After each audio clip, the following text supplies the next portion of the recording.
Okay. Hello, boys and girls. Welcome to the last day of 1 week national dinner on education during COVID-19 and beyond. Good morning to Happy Gandhi. Our today's program will be chaired by the organizing secretary of Dr. Rajana J. Madam, take over.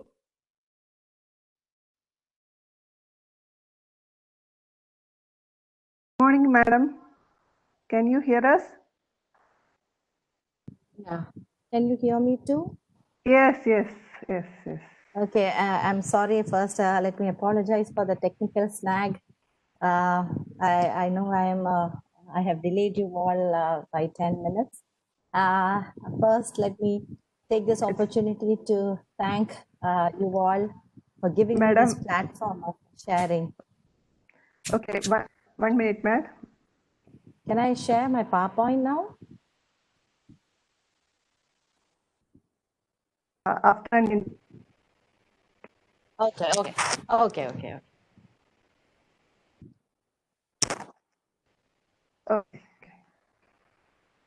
Good morning to all.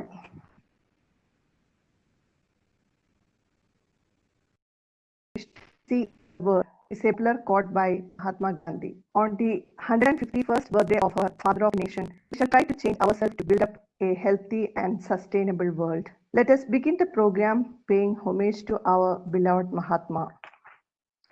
Most respected Honorable Vice Chancellor, Professor Dr. Sabu Thomas, Pro Vice Chancellor, Dr. Aravind Kumar, Professor Dr. Minikuti A, Head of the Department, School of Pedagogical Sciences, Dr. Bindu John Pulparambil, Chief Speaker of the Day, my dear colleagues and dear esteemed participants. You are attending the webinar on education during COVID-19 and beyond enthusiastically from 28/9/2020 till today. And we are fortunate to hear from eminent personalities.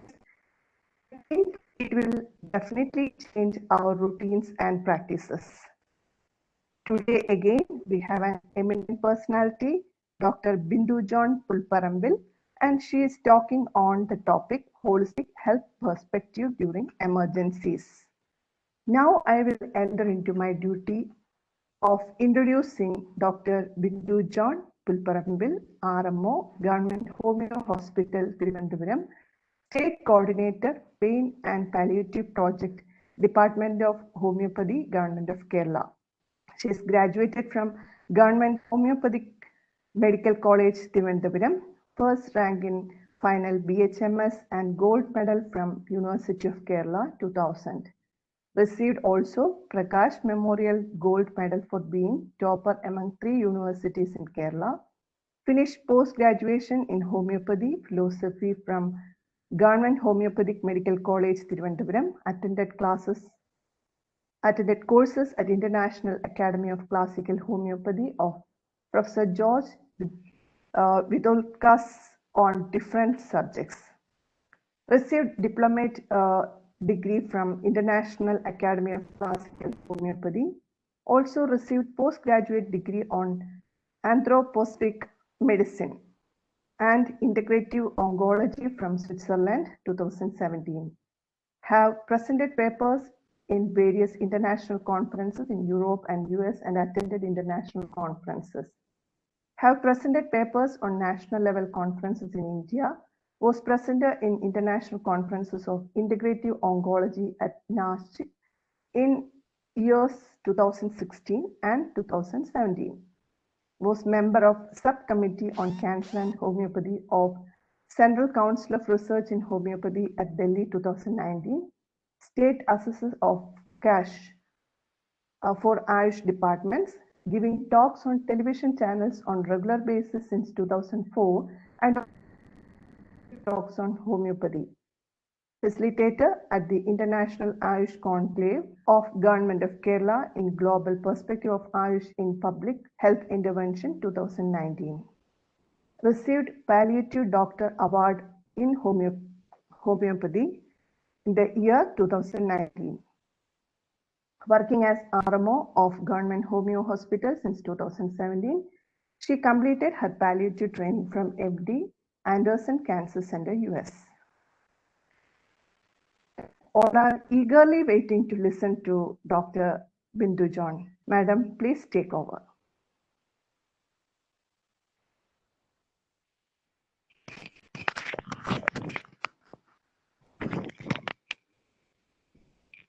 Very interesting topic. First, let me thank the school, the organizers of the School of Pedagogical Sciences of Mahatma Gandhi University. It's a privilege to be associated with this prestigious university. And the topic, indeed, education during COVID-19 and beyond, is something which has come into our lives in a global dimension quite inadvertently. And the whole world has been geared up to receive, to equip oneself on how to tackle this situation. Since this came up without any notice, definitely we can call this as an emergency situation because we are not prepared or we were not given instructions to face such a global scenario. The nations have been united in tackling this new virus, or rather the virus was coming in a new form. So let me introduce my topic, holistic health perspective during emergencies. So this is a term which we know has been quite interestingly discussed, perhaps for half a decade. Medicine has grown over the years. Perspectives have differed. Discoveries have been made. Knowledge has been distributed and dissipated. But the perspectives went on growing, differing, and converging. And holistic health has become a topic of discussion in different points of time. When new diseases have come up, when new situations have come up, when man was dissected and medical science was looking into man in very intricate levels, going from specialities, organs, to cellular level, to very intricate nano level of activity that is happening in a single cell of a human body. But when the knowledge grew from one dimension to multi-dimension, when man was learned from cell to cell, then came the thought that man is not to be dissected, but again combined and approached in a holistic way. So that is what we'll be talking about today, holistic health, our perspective of what holistic health can do during an emergency. So when we talk of the word holistic health, we know it is a convergence of the various dimensions of health in the physical, emotional, social, spiritual, and intellectual levels. So man, in fact, is made up of all these. Man is not merely organs dissected. Man is not merely cells united. But man has to be learned from a disease point, from what he is suffering from in the physical aspect, in his emotional aspect, in his mental aspect, or rather the intellectual aspect, his social aspect, his spiritual, not in the religious way, but in a rather philosophical way. So why was this thought of unification or looking into man in a wholesome became important? Because since man has been intricately united in this web or in this rather interesting network, becoming unwell in one aspect affects the functioning or the working of that particular organism in the other parts. So it is imperative that none of these areas are affected for a healthy function. So if we are talking of an organism, if we are talking of a healthy human being, if we are talking of a diseased, sick person, we have to think of a holistic dimension. All the aspects in the physical, emotional, intellectual, spiritual, and social unification.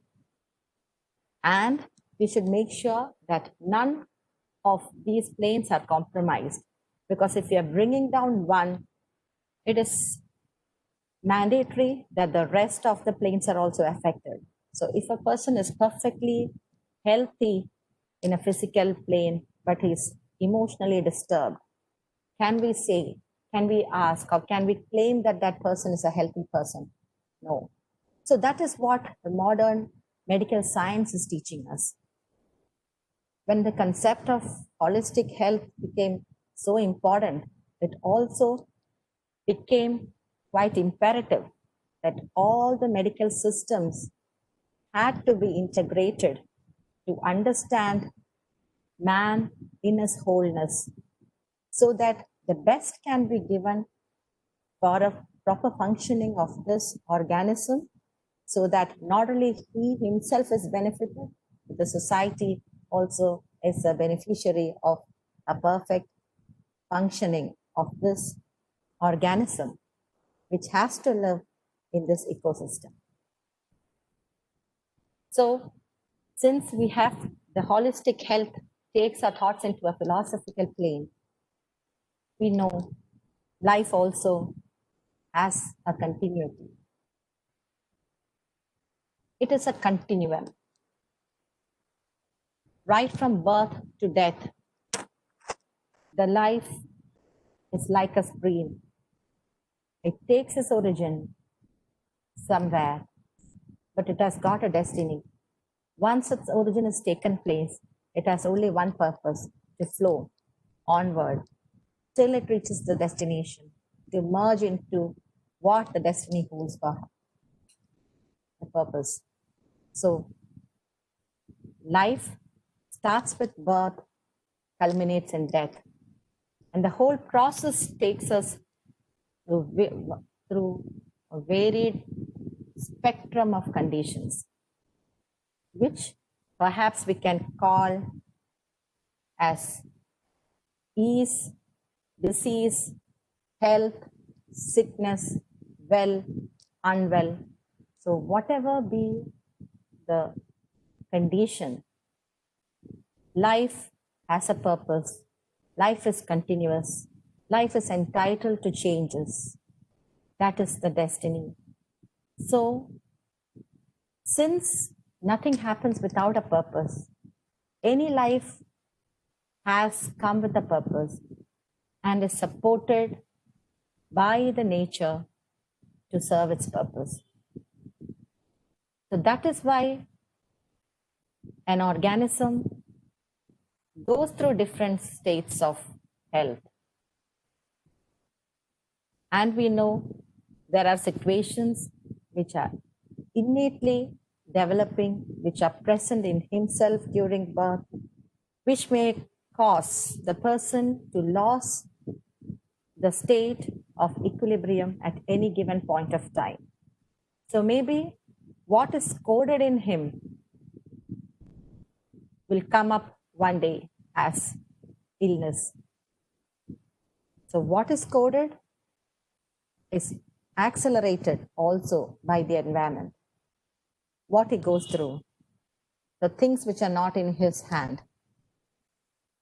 So that is where we have to think of two aspects: a natural defense system which is in himself.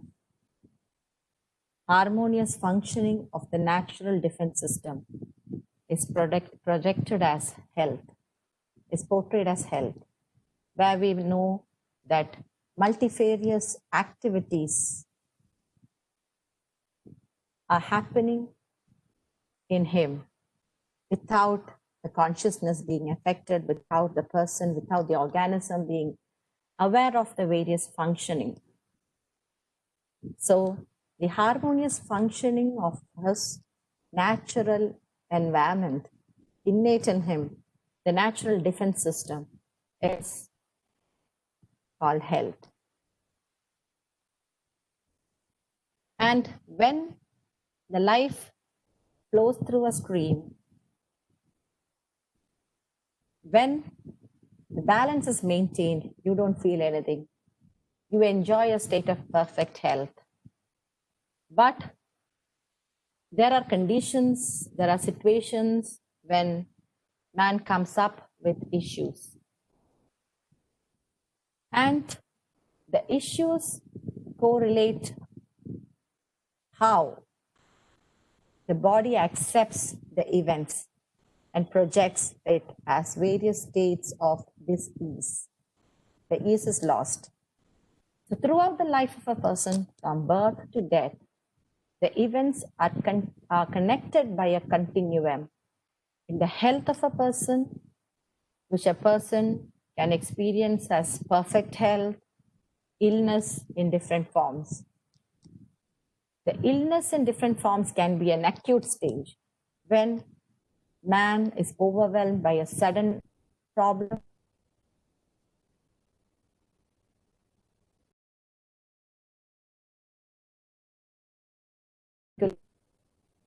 organized, and he himself feels unwell. That is acute illness. The suddenness, the state of health.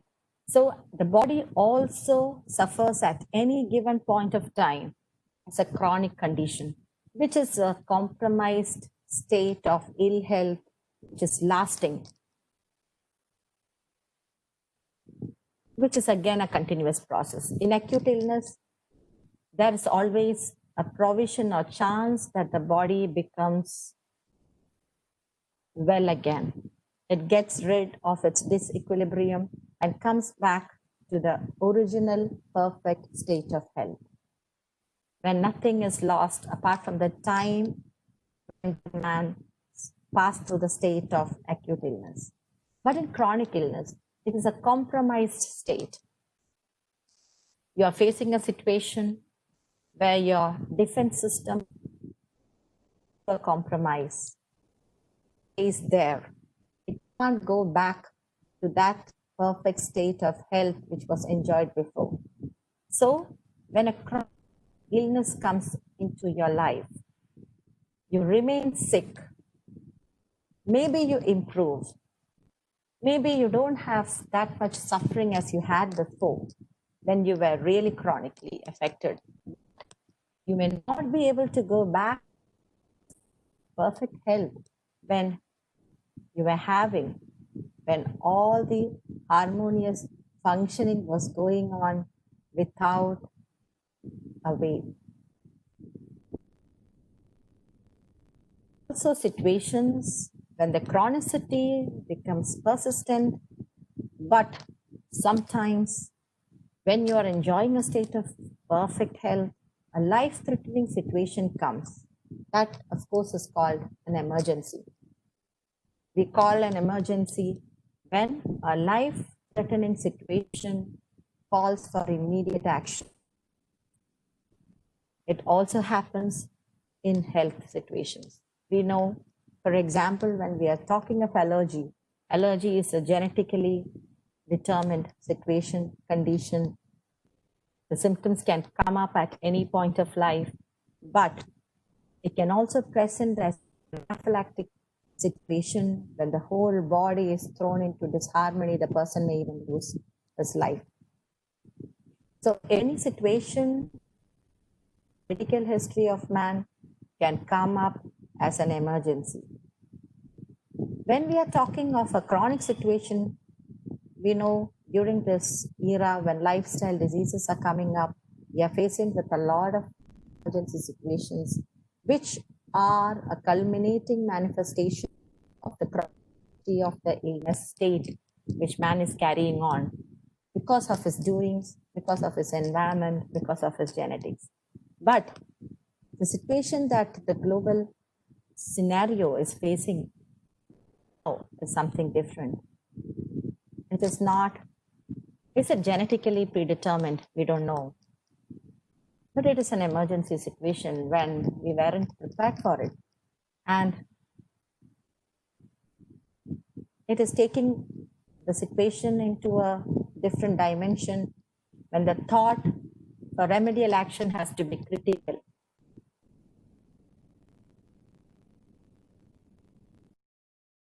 Condition which is affecting many. And situation comes up as the statistical picture is unraveling. We know when it comes up suddenly, we call it as an acute episode.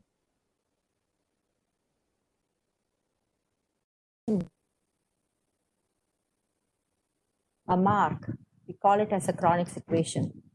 And when the acute, it is something which needs immediate action as life of persons can be lost. So we know the medical community is doing everything to manage it as well as possible. And happening in a good way. But the magnitude of the aspect is beyond the control of perhaps all the knowledge that we have now. So then we have to think of a state of why this is happening in each individual. Why it's affected? Why everybody is affected in different levels? Different members of the same family exposed to the same situation are coming up with different levels of presentation. So here, our thought again to the process of continuity, the continuum. From life to death, going on in every organism, and health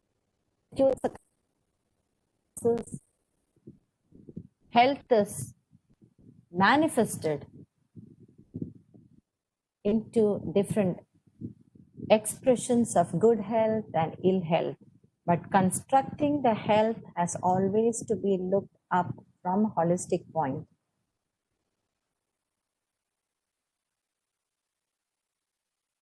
On one plane alone. If he is having physical suffering, does it mean that he is having only the physical suffering? There can be mental, emotional,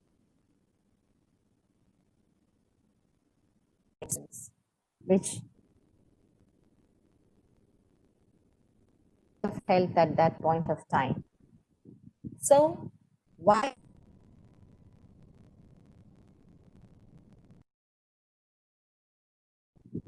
is interpreted as how our immune system is picking up the situation?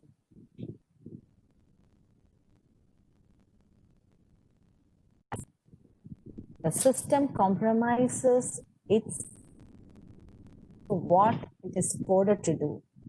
When the acute illness comes in the same day, the people take it up in different ways and manifest its symptoms depending on how one's own immune system is built and to what level it is compromised. To what level it is compromised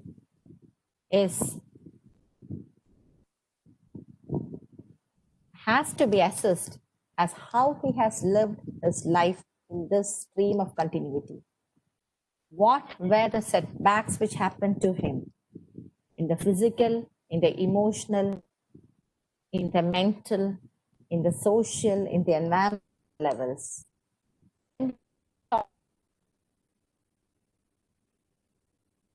all these different dimensions, we have also to see the triggers in all these different dimensions. If a man is born in a certain state, he may have a shock in a form of a pathogen, in a physical attribute. He may have a shock in an emotional attribute, in a mental attribute, in an environmental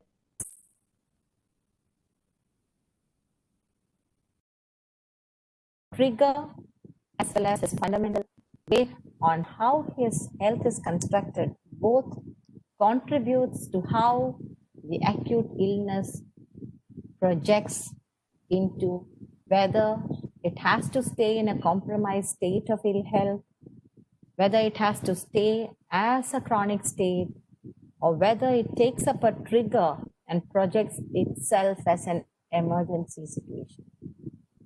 Here again, emergency has to be thought of in a single perspective from the single organism to the quickness of the situation also. So, maintained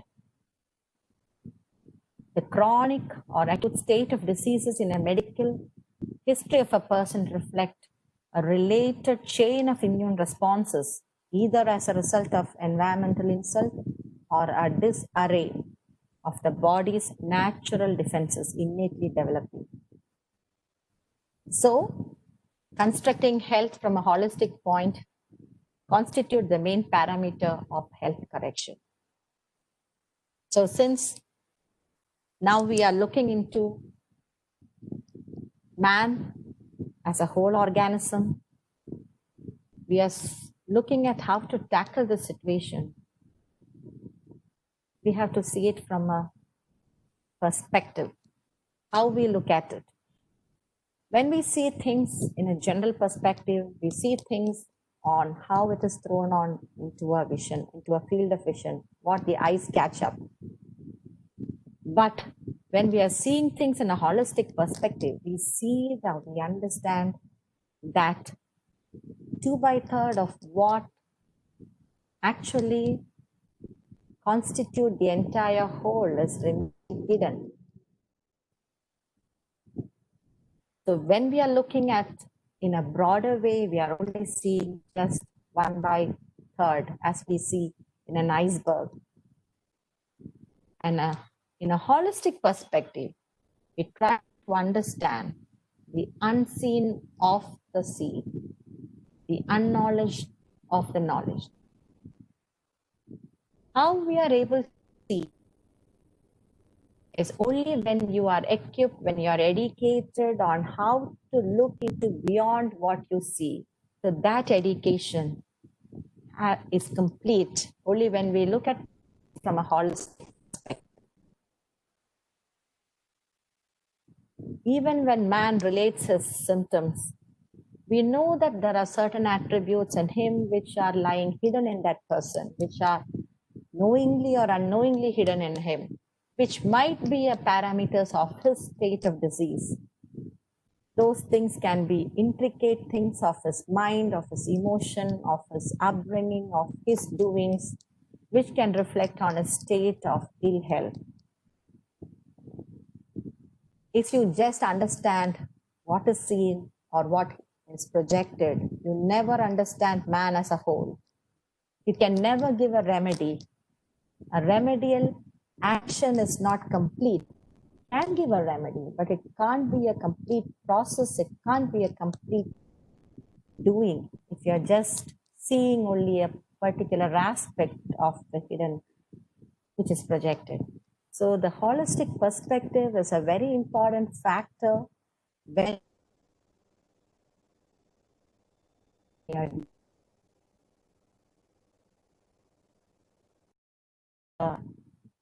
universe and you are dealing with any mystery.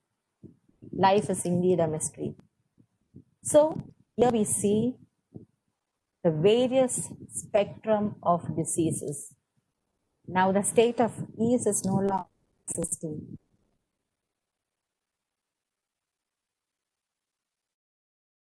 we have a chronic phase, which is a persisting phase.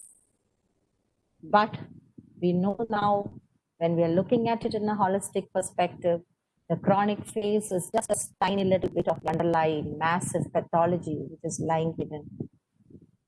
Then, can we tackle the situation by just looking at the physical of sickness? No. Man has to be considered as a physical, mental, emotional, social, spiritual entities of that organism has to be in a unified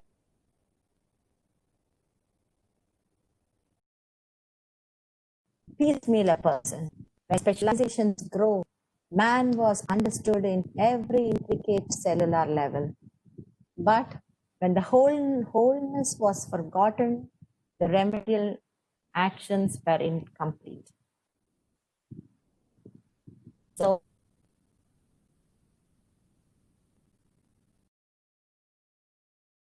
is connected to his environment, is related to his whole entirety, which is reflecting his mental, physical, emotional, and social well-being.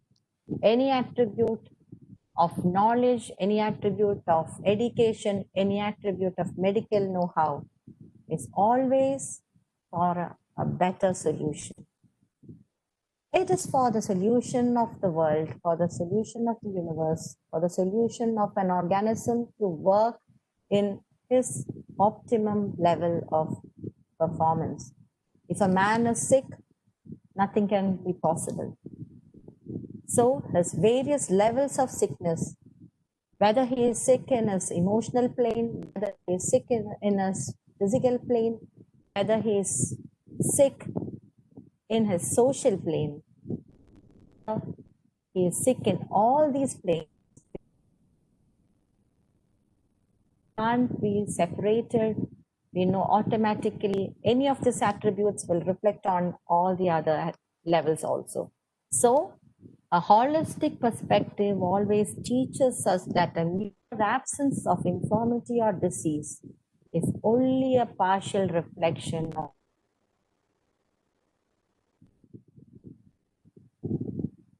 and how do these emergencies take origin?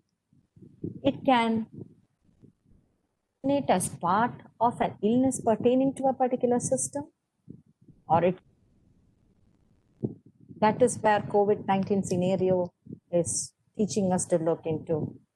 We are now searching for microbes, viruses, RNA, what is happening, and what it is going to change into, what it is going to converge into. So, this is definitely going to be a calamity if it is not tackled in the right way at the proper time.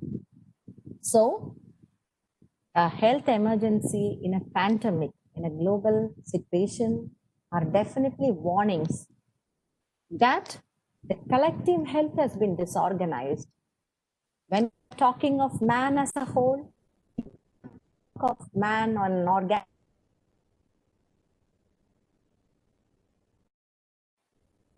it is learned to be a part of a whole. So a disorganized collective health has to be effectively and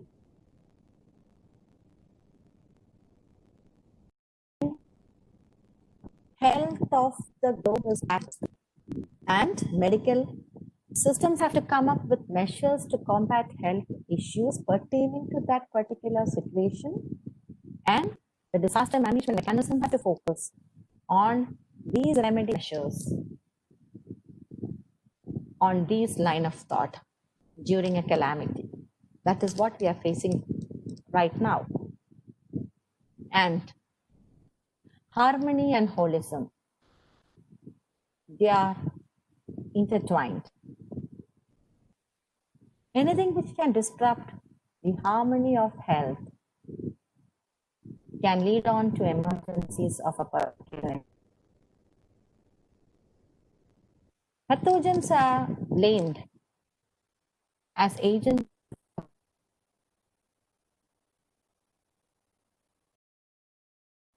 which can lead to a compromised state of health.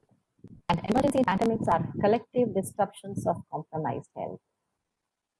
This teaches harmony of health is disrupted at any point, as understood earlier.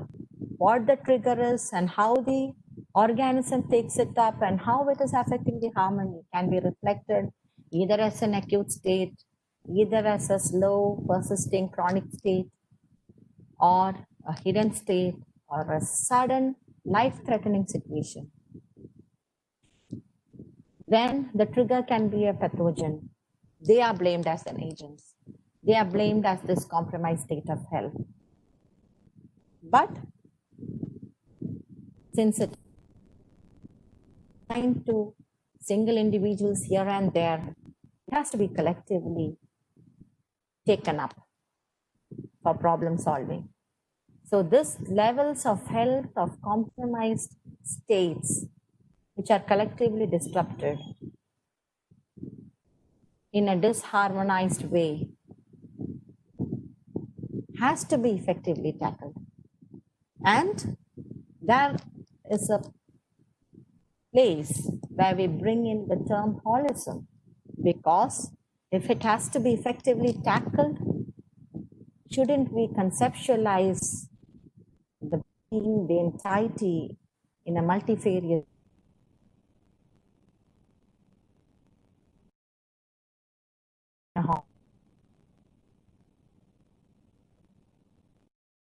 holism is a concept with all the relevant information from all the connected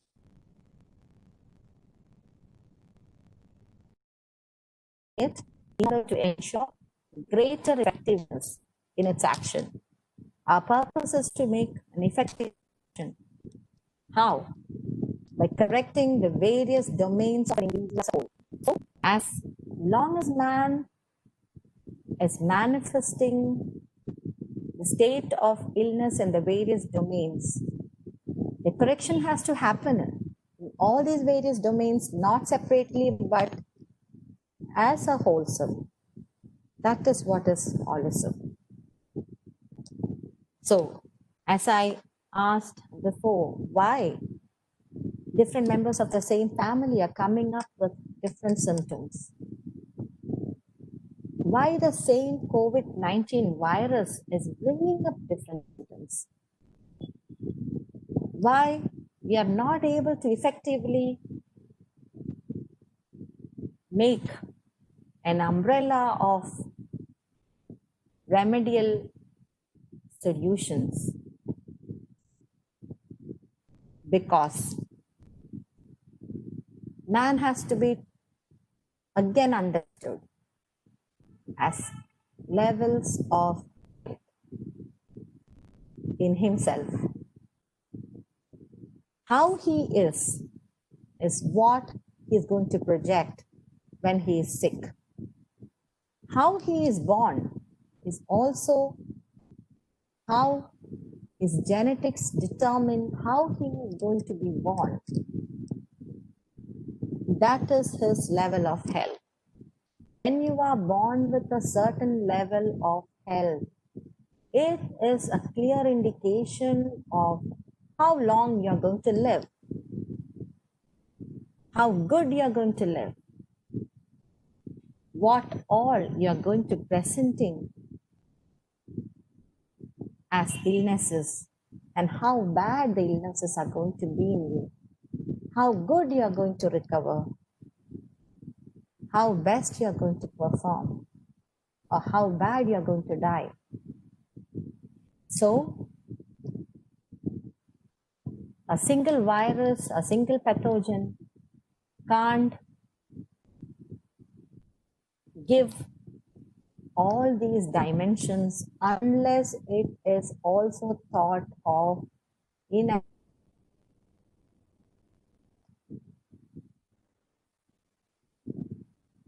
what the virus projects depends only on the level of health, and a holistic health tries to understand that man in that level of dimension, in that level of health, and the importance of the various levels of health in an individual and its manifestation, and the insights to know the individual as a whole is the right learning to know man in health, in illness, in sickness, in best health, in life, in death, and in continuum. The medical emergencies here again happen only when your level of health is compromised to that level, when that particular scenario can only project as an emergency. So we have to think of it in a critical term, whether it is an emergency situation in that individual or whether it is an emergency situation.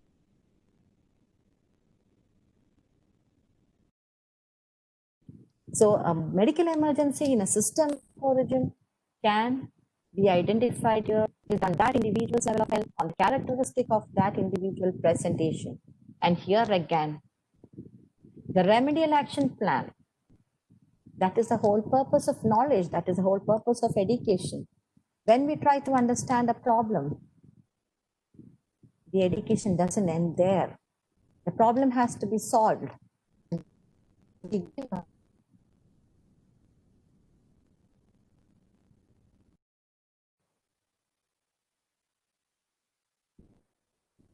The remedy has to be prescribed on a philosophical plane. So that remedial action plan can only be designed on a holistic concept of health. You can never see things from a single dimension. It is a three-dimensional view. It is a wholesome view. It's an intricate view. Additional design action plan based on the current output can be in three levels. Three strategies. Preventive intervention, because we are always taught prevention is better than cure. Whatever knowledge that has to be to an understanding of how we can protect ourselves from. So prophylactic intervention,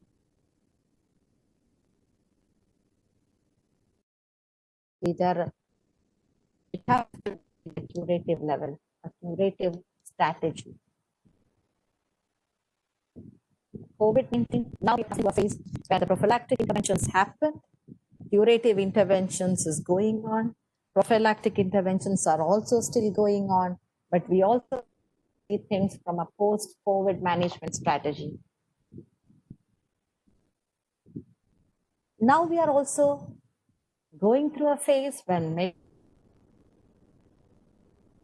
come out of that situation, but can we always say that or have all the persons come back to the perfect state of health or to that state of health which they had enjoyed before?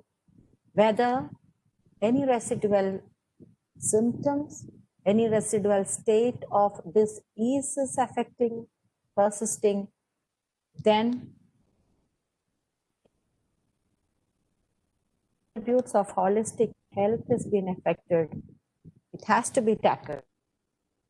That is where we are now talking of a post-COVID management strategy. We can't leave man in his compromised state of sickness. Maybe physical attributes have disappeared, diminished. But if they are back to the status which he had enjoyed before, there has to be a strategy remaining to see whether still any of the other attributes of health, in whether his emotional state is compromised, whether he is upset in his mental plane, or whether he is not able to socially become healthy. So your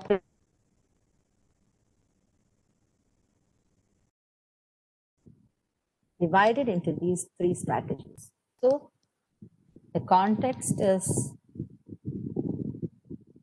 the declaration of the World Health Organization as a global health crisis, when it was declared as a pandemic, when there was an increased number of mortalities, when it became a challenge for the well-developed medical fraternity,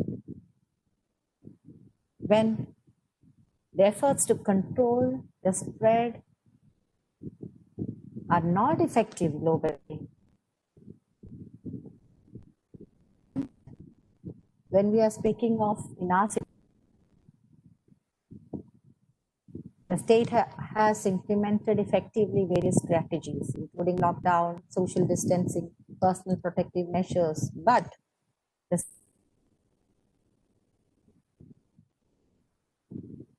only when we can tackle our body with making our level of health a better one, can we address this equation. The spread rate is still going on. Individuals are affected as clusters in family, as clusters in society. So the equipping oneself has to happen in a very, very singular way.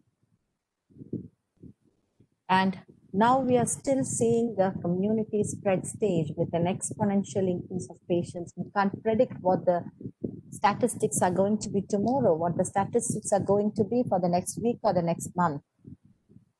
So, but one advantage in Kerala, in India, is that multidisciplinary medical systems go hand in hand, and the percentage of population depends on holistic Ayush systems.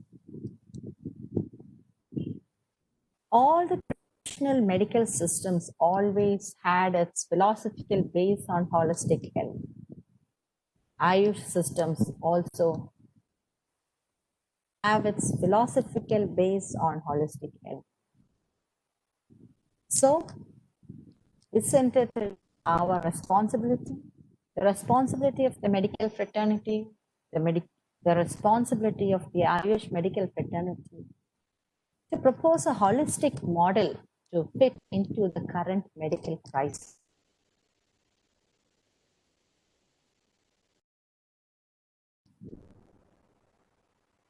Can do that by extending the concepts of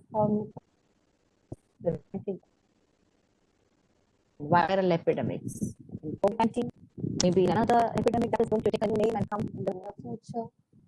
The learning has to always leave a mark for the generations to come. So the object is also to explore the possibilities of homeopathic interventions in post-COVID management strategy. The line of thought can be applied in 3 stages: in the preventive aspect, the curative aspect, and in the post-situation management strategy. So, in a prophylactic approach, what do we do? When an epidemic is prevailing, you know that different people are affected by different symptoms. We can't take up just a particular few set of symptoms of just few individuals. It again has to be seen as a wholesome. So, the varied symptoms which are presented by all the affected persons in a locality are considered as a single unity, as a grand totality. And a remedy is selected which covers all these good symptoms. That is a prophylactic approach. And we try to find a remedy which fits into the symptom, which is the most frequently occurring one, or the one which is presented by a majority of the patients.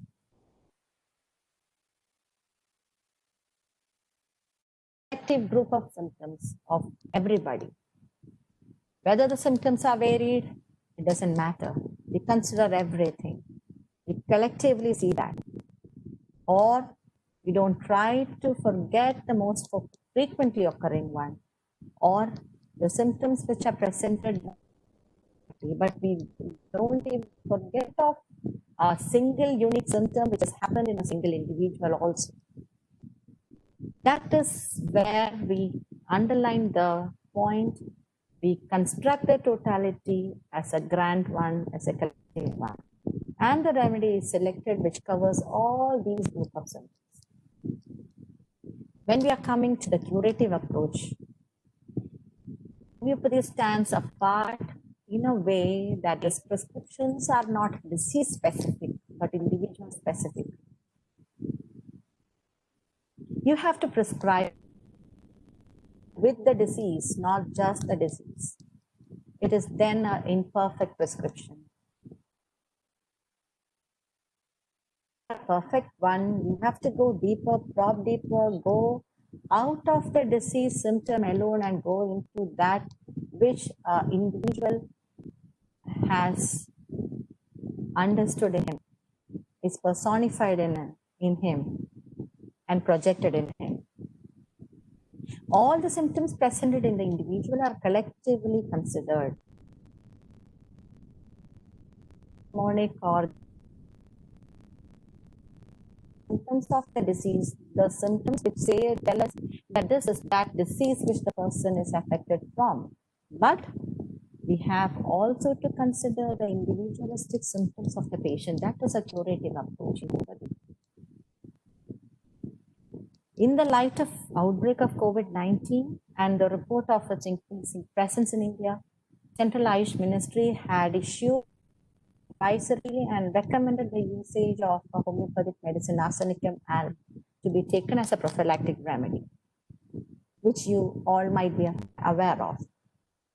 So now we have spoke of the prophylactic aspect of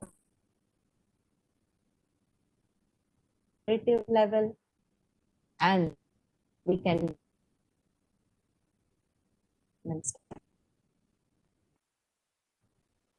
when we have come out of a state of illness, there could be residual symptoms, not be in the physical plane.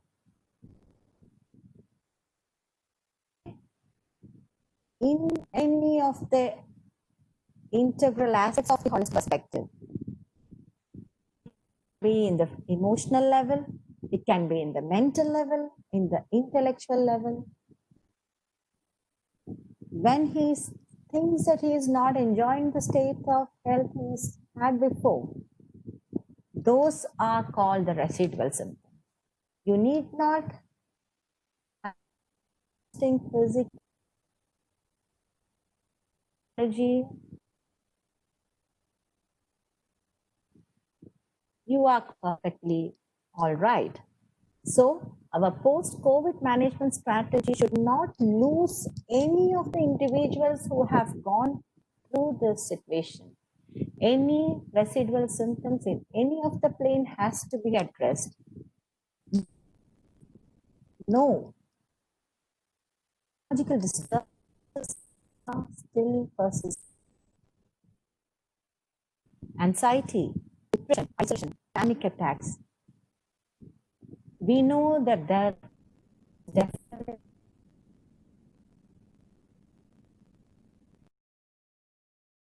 in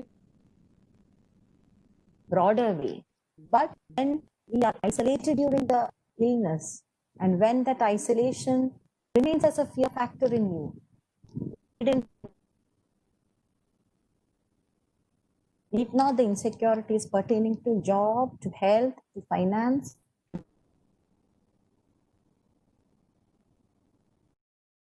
Rest.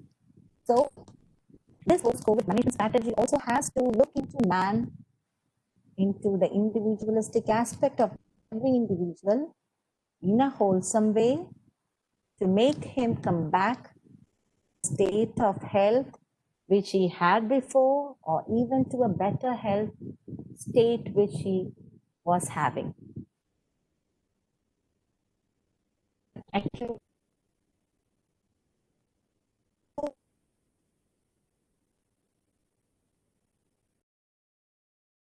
So a warning, body is throwing up. The warning is the need to go for a better survival.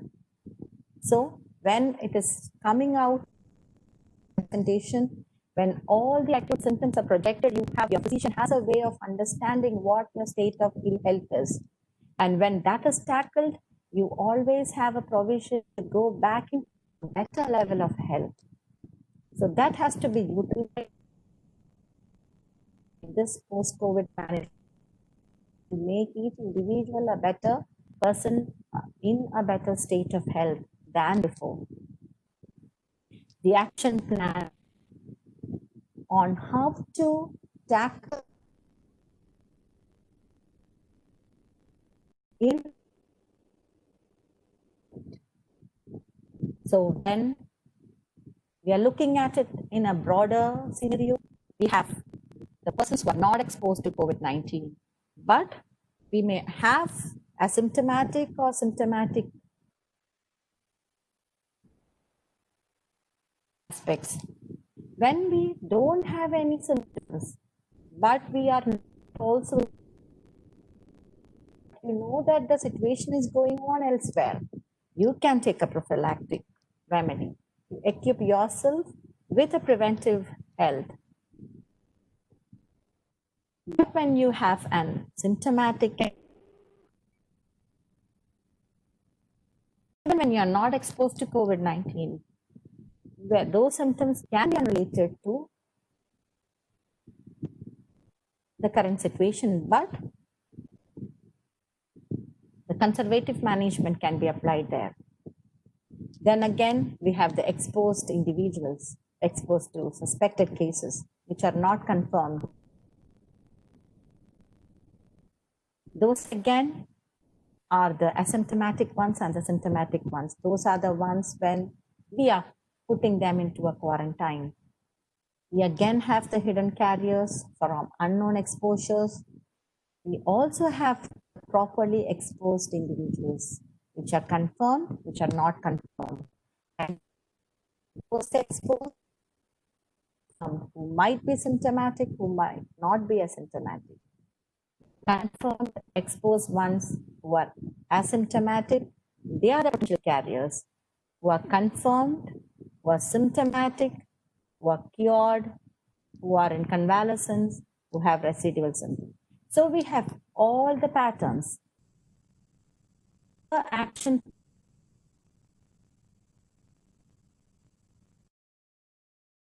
whom we should focus on. The concentrates on a very effective methods, measures, social distancing and personal protective measures, but also needs to focus on the need to promote immunity. So a general population study has to be made. How the of individuals, immunity of the community and immunity of the society, depending on each level of health, can be addressed, can give protection in a very broader way. So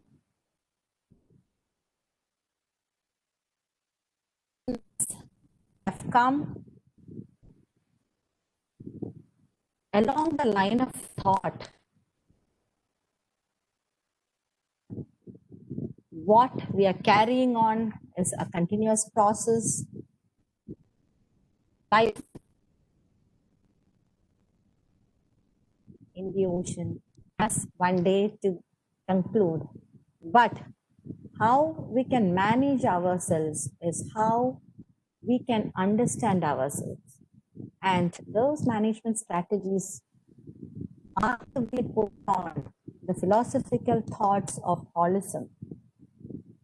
So maybe we can see this new pandemic COVID-19 situation as a situation to holistic aspects for positive health and well-being. As there is always a light at the end of a tunnel, our reasoning, our knowledge should all converge for positive health and well-being. The emerging health situation is a challenge to any nation because it is causing a health hazard to a very large population. It is putting the population at risk. People, young children, people who are at risk, people who are in a very hazardous level of health, people who are in a precarious level of health. Why it is called precarious? You don't know how sick you are. You only know you are going to be only when you are exposed and you are succumbing to it. No organism wants to succumb itself to any causative aspect, whether it be an organism, whether it be a genetic predisposition. From only a holistic approach, out, it can bring back the wholeness in a complete way. Any system of medicine which appreciates the health from a holistic viewpoint maintains the harmonious well-being of an individual. In all harmonious, effective, efficient well-being of an individual addresses the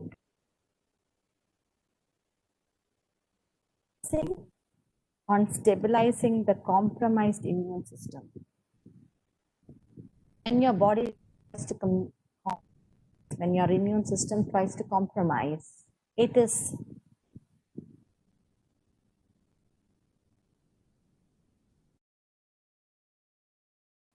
tackling a situation. So, emergencies in medicine, here again, are not accidents or catastrophes. It is a state of expression of immune system. It just projected itself as an emergency because you were that. You were born to, what you died in your process of life, in your continuum, reflected at that point of time as an emergency. But any state which forces deeper line of defense, the defense is compromised. It is going from an upper plane to a lower one, into a hidden one. When it was on the upper level, it could have understood more easily. When it was gone into a deeper level, you are not trying to understand it. You have to be equipped yourself with the knowledge of a deeper probe, of a deeper understanding, of trying to understand the unseen of the seen, hidden aspect in an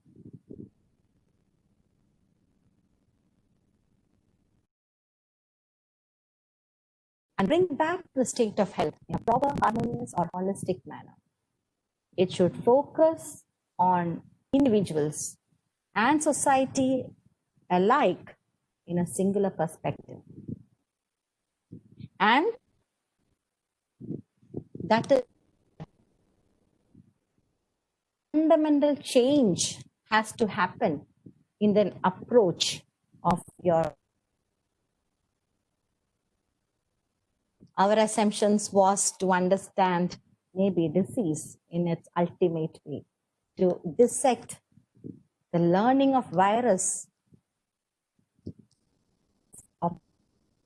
But fundamental has to happen in your assumptions that maybe there is another solution to it. Maybe not just dissections or dissecting your knowledge into a point focus is turning out as a problem solver. A paradigm shift has to happen in a thought, into a fundamental thought line of your philosophical knowledge. The concept of holism has to come up to understand life, health, sickness in a multifarious dimension. The paradigm shift is happening now. COVID-19 is a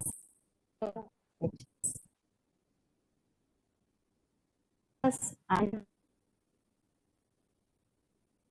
of taking a knowledge into understanding, into accepting this paradigm shift. Life is like an ocean. It can be calm or still. It can be rough or rigid, but in the end, it is beautiful. Our should converge into making our life, each day of our life, a beautiful process.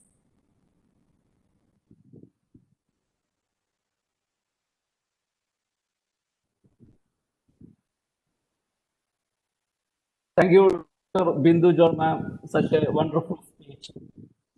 Now, you can interact with our honorable guest. Yeah. Now interact with the speaker, Dr. Bindu John, ma'am.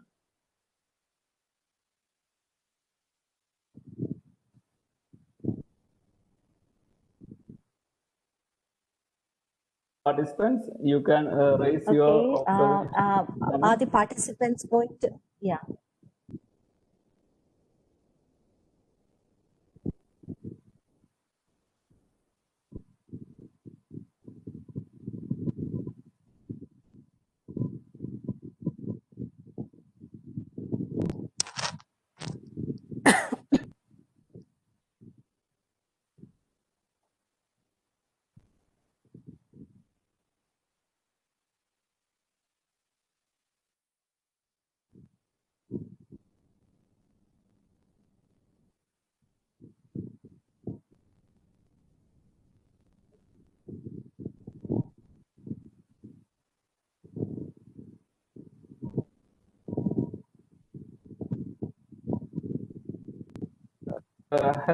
There are some questions in the chat box. Gopakumar Punnu asked that, is any suggestions to maintain our natural defense system?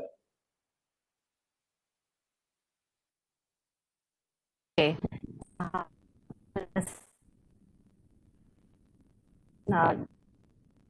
System, definitely. How will that is what is important. So, and is how you are born with. It is a situation of what your genetics given to you. So we have to preserve that. We might be born with a compromised state of health. We might be born with a state of health which is good for our existence in a way that we are not aware of any state of illness. But as long as we know that there is a perfect harmony, there's a perfect equilibrium which is maintained in our health system, no parameters are in a disorganized way, we know fairly well that maybe your body is in a good line of defense. There could be also an aspect that when a trigger comes, your body compromises and maybe flexes to a state of illness which is going to persist. But see things in this way. Whatever you're born with, if you're living a good life, you're not spoiling your health with any of your doings, you can maintain it. Or better still, you're trying to understand how you can make it better, good, healthy mind, good holistic understanding, good corrections.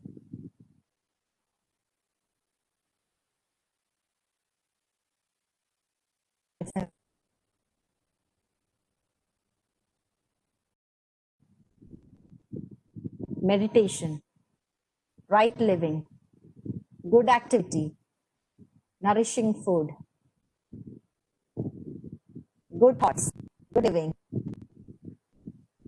All are clues to how you can understand the techniques to keep your health in a good way, defense mechanism in a good way. participants can unmute themselves and they can speak. Wasim, So, like healthy living asked a- practices. Yeah, health. Yeah, yeah. I think I have answered that. Yeah, food, exercise, diet.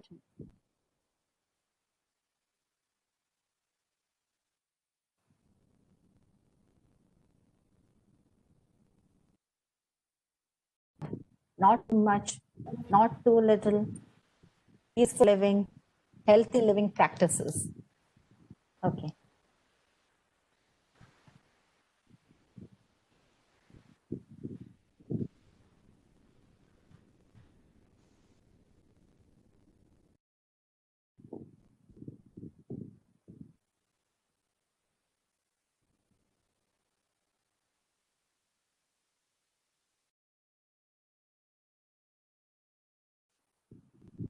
Have I taken all the questions?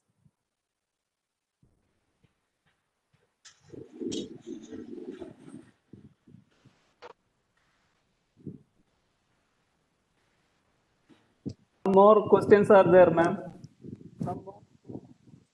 Okay. Can you ask that question, please? Because I can't see. Yeah, I will read. Which homeopathic medicine do you suggest for prevention? National Ayush Ministry has suggested arsenic alb for prevention, which is uniformly practiced all over the country. The government of Kerala is also given permission to give arsenic alb 30 as a prophylactic remedy. Another question. Achieve holistic perspective in well-being in a multicultural society.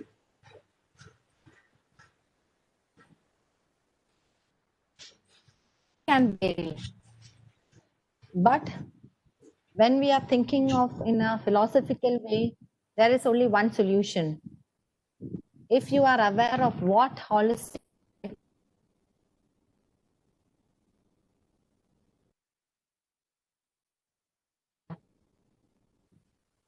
can always pick up hand which can help achieve that. So whatever be the diet, whatever be, if we are aware of how the health can be attained in a holistic way,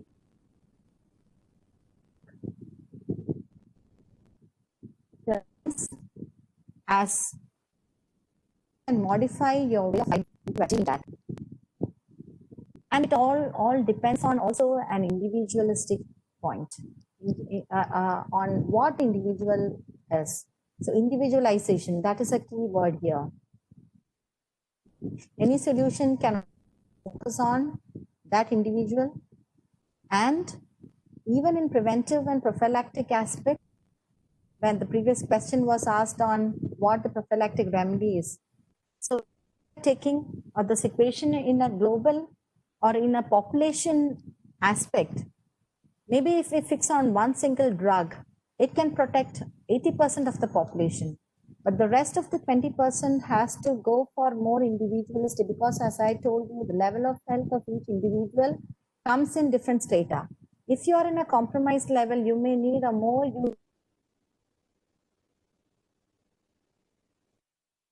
solution, more individualistic remedy, which could be your right remedy, your prophylactic remedy. That could also be your solution for a good holistic health, depending on how you are and what your individual being is. That always relates to how you are born, what your environment is, what your doings are, how much you can take, how much you can, what is the degree of reflection of your illness. That determines the corrective measure that we need. Thank you, ma'am.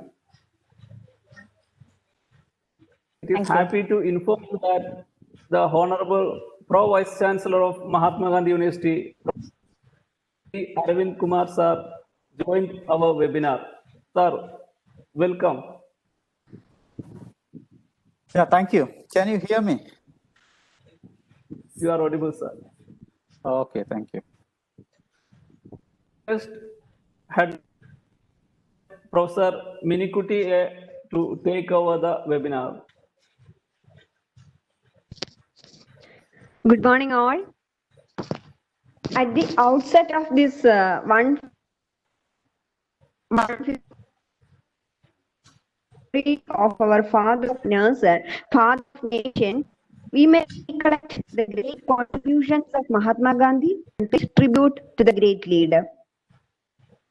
Respected Pro Vice Chancellor, Mahatma Gandhi University, Professor C.T. Aravinda Kumar, respected expert, Dr. Bindu John Pulparambil, RMO, Government Homeo Hospital, Thiruvananthapuram, distinguished guests, eminent resource persons, colleagues, Professor T.V. Thulanan, Professor Jaya Chase, Professor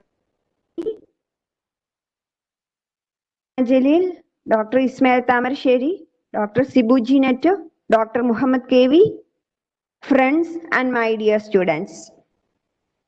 The 1 week national webinar on education during COVID-19 and beyond, organized by School of Pedagogical Sciences under Mahatma Gandhi University, is coming to an end. We are receiving very good feedback and reviews from the participants on different sections of the seminar. I am really happy and satisfied that the seminar went off successfully as planned. I congratulate all the organizers and faculty of School of Pedagogical Sciences for their committed efforts. I hope the success of this webinar will motivate to organize such events in future. I remember with gratitude the support and motivation given Honorable Vice Chancellor Professor Sabu Thomas in organizing such webinars. Now it is time to welcome the distinguished guest of this valedictory function, respected Professor C.T. Aravinda Kumar, Pro Vice Chancellor Mahatma Gandhi University, who will be delivering the valedictory address today. Before joining as Pro Vice Chancellor, he was the Director, School of Environmental Science. He also worked as Professor in School of Chemical Sciences. His area of specialization is environmental chemistry. He is an authority in environmental related matters. He has more than 350 research publications in his credit. More than 20 PhDs and 15 MPhils were awarded under his guidance. He has received many prominent awards, including Young Scientist Award from Italy. He is acting as visiting professor with full professor status in more than 5 universities in countries like USA, Germany, Norway, France, etc. Professor C.T. Aravinda collaborations with more than 14 different organizations in and outside India. He always extended his wholehearted support and gratitude and guidance in various activities with which we approached him. Sir, we are really thankful to you for all the help you rendered to us. And on behalf of School of Pedagogical Sciences, I am extending a wholehearted welcome to you, sir. I also welcome on behalf of School of Pedagogical Sciences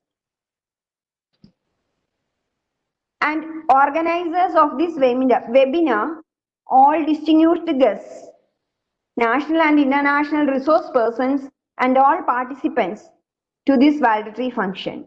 Thank you all.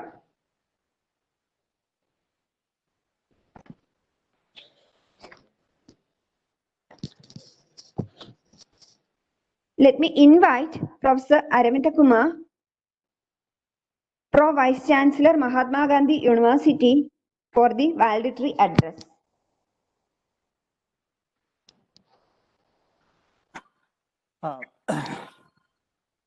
Good morning, all.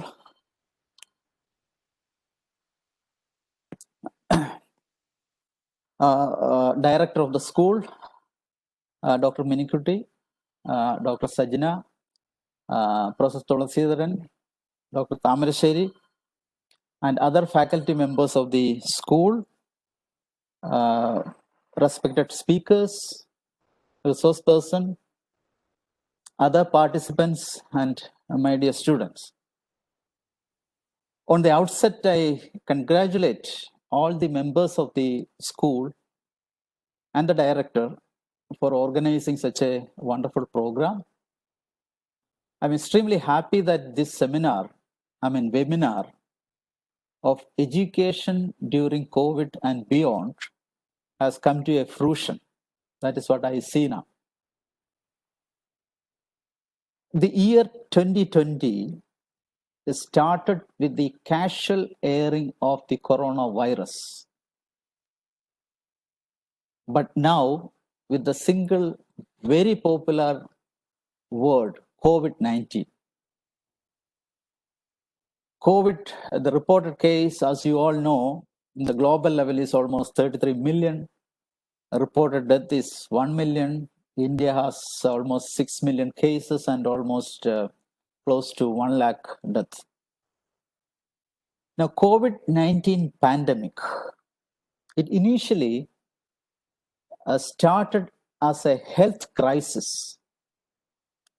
Now it is far more than that and is now affected in all walks of our life, such as education, economy, livelihood, human relation, communication, etc. The macro level and micro level, from a regional level to a global level.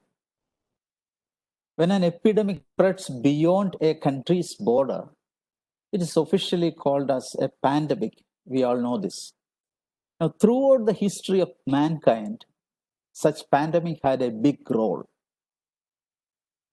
Although such communicable diseases existed during the entire history of mankind, the shift to agrarian life almost 10,000 years ago created communities that made epidemics more possible.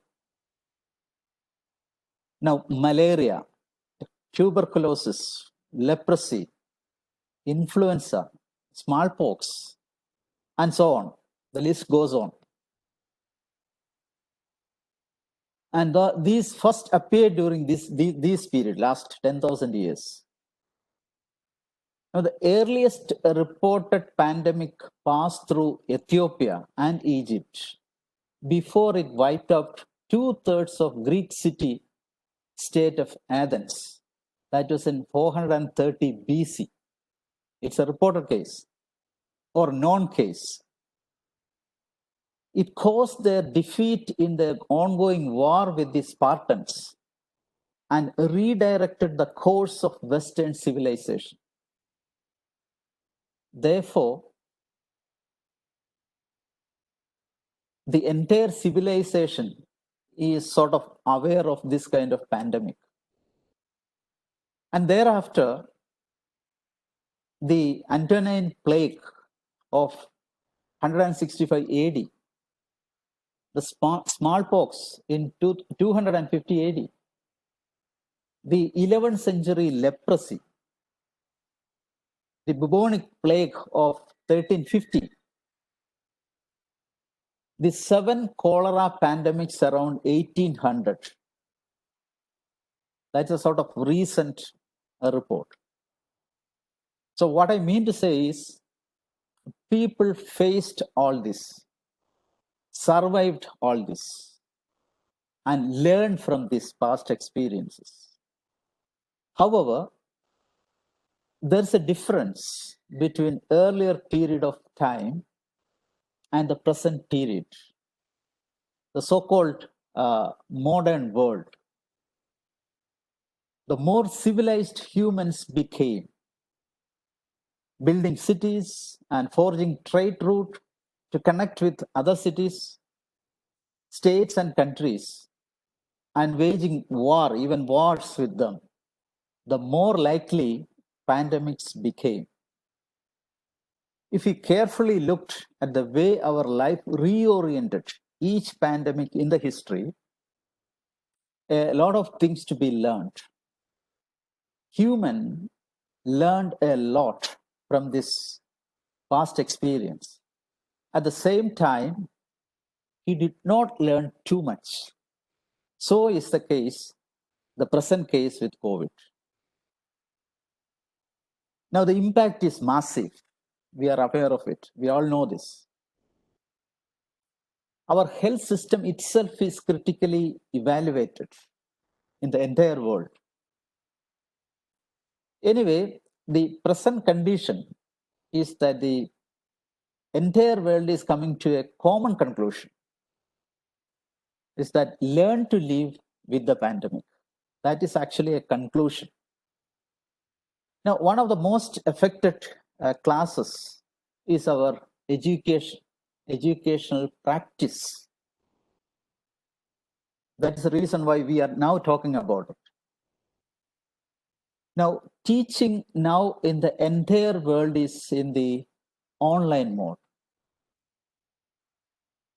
This kind of teaching and learning mode created different concerns in different forms in different parts of the world. The developed world did not face too much of issues as they were practicing online teaching along with their regular teaching. I myself is aware that in most of the Western countries, we have a provision to teach almost about 40% via online. That was a provision earlier.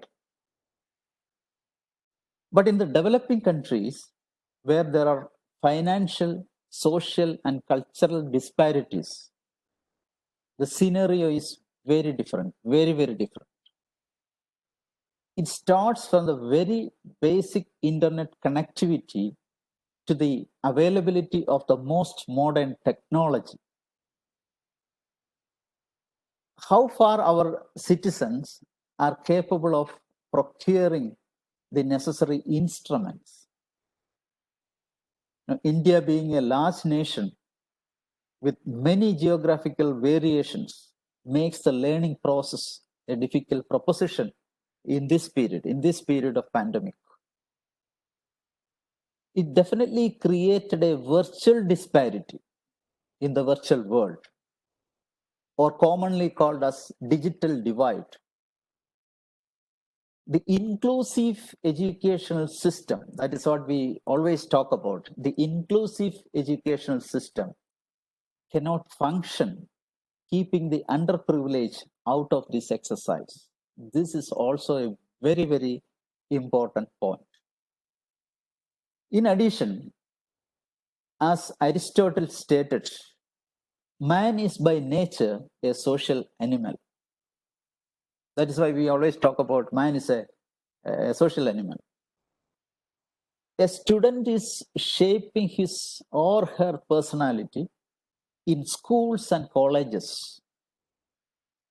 We all got our personalities from that kind of an education, and of course the society. So can the virtual world contribute in any way to their personalities, social commitments?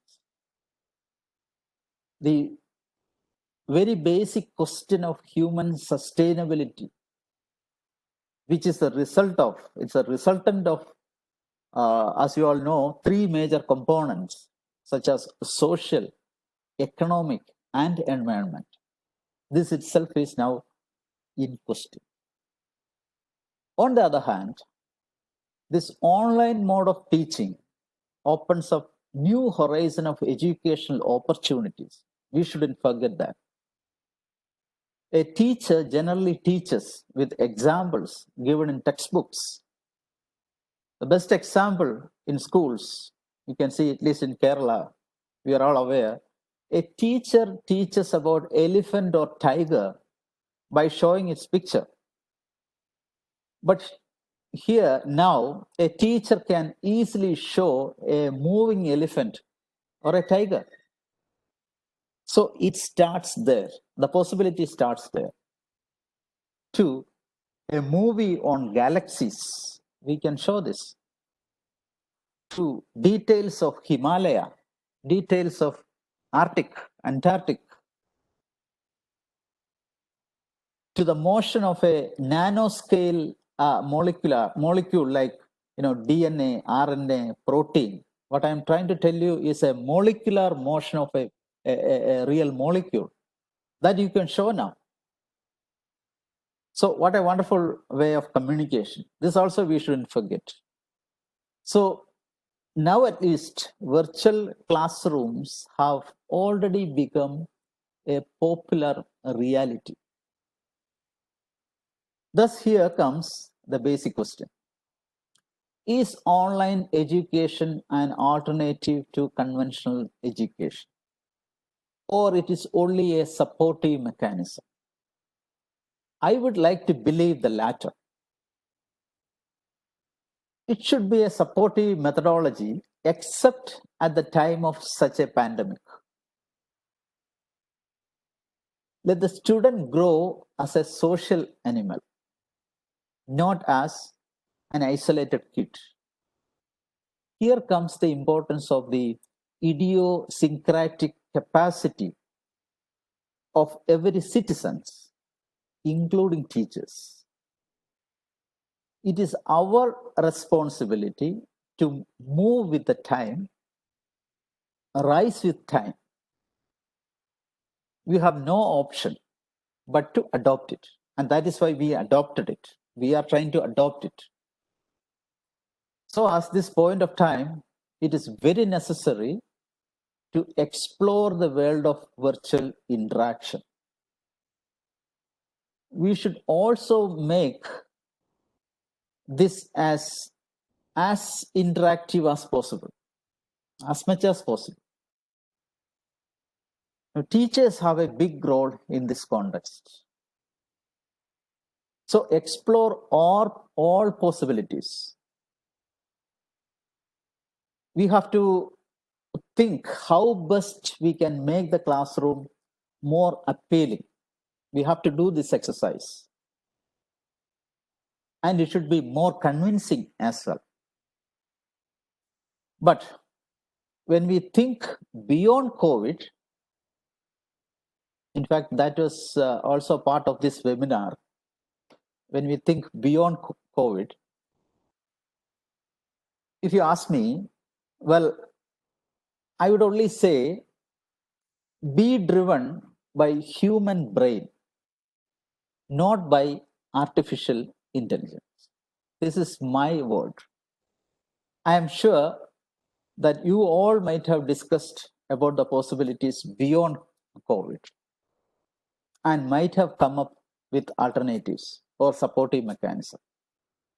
So we cannot ignore any of these supportive mechanisms. We have to adopt it. But only thing is, as human being, we have to work in such a way that it is the ideal system or practice that we can follow, so that the students also will follow. Students get this, the actual commitment and ideas. So I congratulate the department, the director, and all others who judiciously selected this topic of discussion. And I wish all the best. I'm very sure that the students must have benefited from this. So thank you very much. Thank you all. Sir, please release the webinar report. Okay. So I'm going to share the report.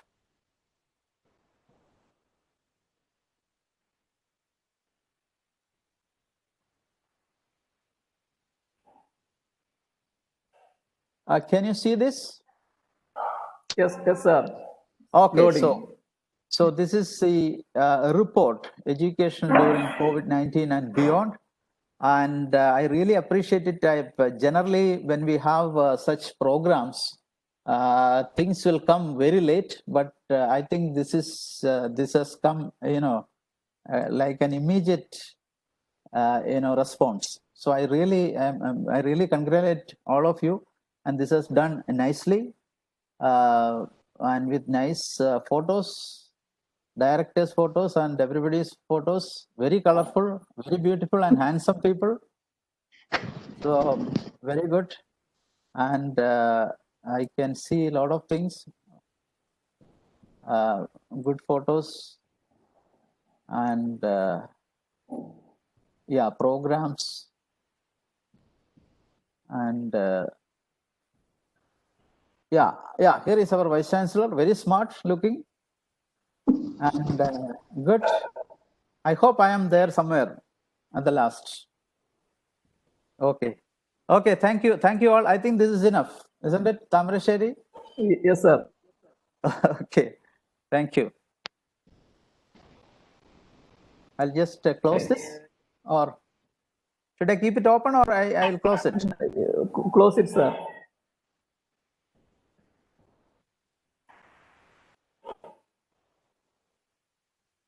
Okay, thank you. Thank you very much. If there any participant wish to speak in a feedback, they Go can on. now. Go on. Yes. Any participant wish to speak now? Hello. Yes. Myself, Dr. Manish Bhatnagar. We learned and enjoyed a lot during last 5 days, and hope we will be with you after some time with some other programs. Such a wonderful event, well managed, and actually we utilized our total time and learned a lot. Thanks to all resource persons, and heartily thanks to organizers. Thank you one and all.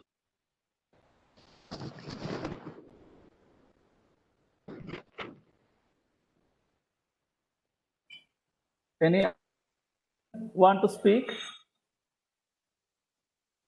Hello. Hello, sir.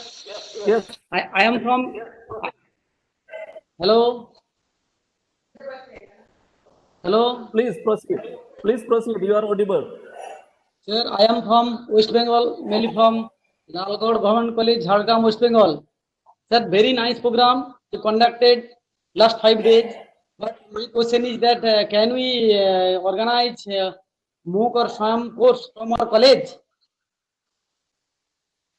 Yeah. We will be. Please get in touch. We will look into it.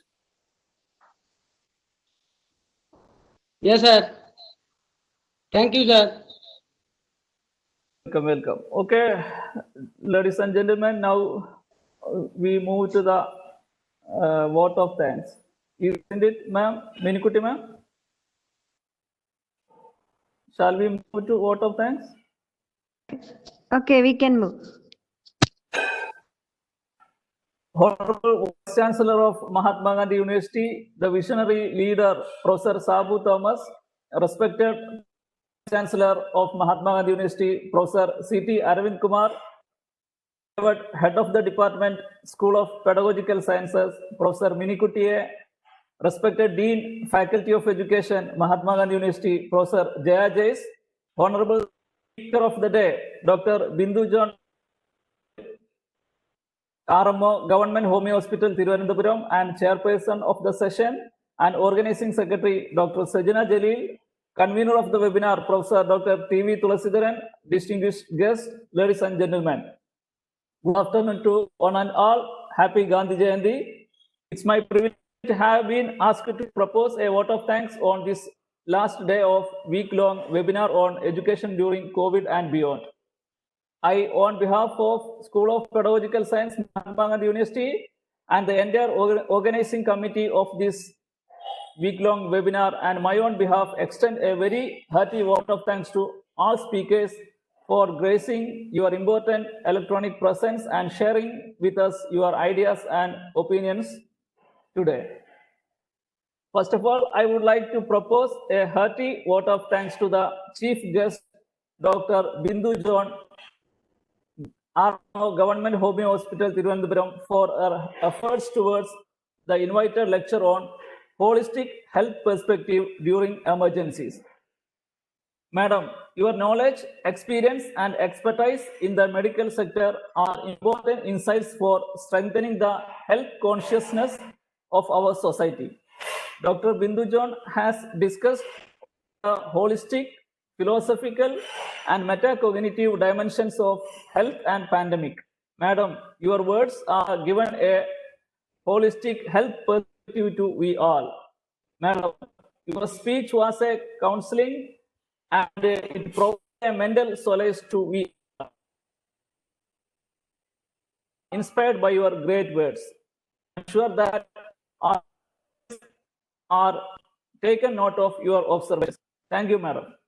I must mention our deep gratitude to Professor C.T. Arvind Kumar, Pro Vice Chancellor of Mahatma University, who delivered the valedictory address and released the webinar report.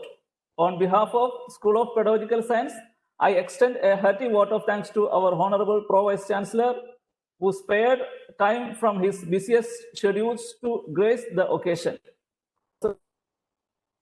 Has given a historic narration to the COVID-19 pandemic. Sir, today we had an opportunity to hear your thoughts, and this will surely be going to encourage us in our future events. Thank you so much, sir. I must make a sense of appreciation for the chairperson of the session and organizing secretary of the Dr. Sajjad Jalil for her valuable work on education during and beyond. Madam, initiation, proactiveness, and active involvement made the webinar a successful one. I may like to express our honest thanks to various participants with their thought-provoking remarks and dignified presence. We also would like to acknowledge our gratitude to Honorable Vice Chancellor of Mahatma University, Professor Sabu Thomas sir, for providing an opportunity to conduct such a wonderful webinar. I would like opportunity to place on record our hearty thanks to Public Relations Office and Content Management Section of Mahatma University for the perfect media support they have extended to the webinar. Well, ladies and gentlemen, an event like this cannot happen overnight. It requires planning and preparation. We have been fortunate enough to be backed by a team of very motivated and dedicated colleagues like Professor Asha Jevi, Dr. Muhammad Kevi, Dr. Shibu Jineto, research scholars and students of School of Pedagogical Science who know their job and are result oriented. I must mention our deep sense of appreciation to the of the webinar, Mr. Stein George, research scholar of our department, for the meticulous documentation of the webinar. I would like to take this opportunity to place on record our hearty thanks to Mr. Sadish Kumar, section officer, and other supporting staff of our school for the perfect logistic support they are extended to all of us. Ladies and gentlemen, once again, I want to state that we are all most grateful to our speakers on this platform. We thank you for being with us in the last 5 days webinar. Thank you very much.